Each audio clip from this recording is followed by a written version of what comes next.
Ice منشیات کے خلاف قانون سازی نہ ہونے اور تفتیشی پولیس کے پاس وسائل کی کمی کے باعث گرفتار ملزمان عدالتوں سے بآسانی چھوٹنے لگے۔ کراچی میں بچوں اور نوجوان طبقے کو تباہ کرنے والی منشیات کے خلاف پولیس بے بس ہے۔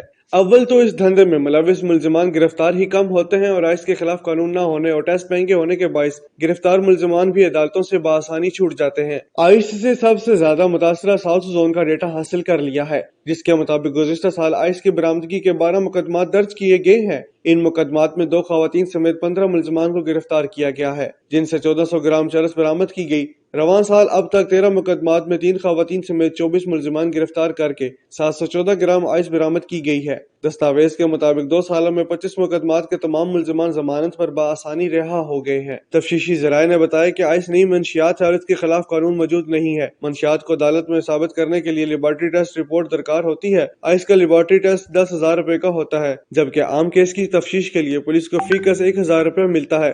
دوسری جانب چرس سمیت دیگر منشیات کا لیبارٹری ٹیسٹ سستا ہوتا ہے اور اب آئس کے ساتھ گرفتار ہونے والے ملزمان سے چرس بھی ملتی ہے۔ اعلیٰ افسران نے قانون سازی نہ ہونے کی تصدیق کرتے ہوئے بتایا کہ اس سلسلے میں کام جاری ہے۔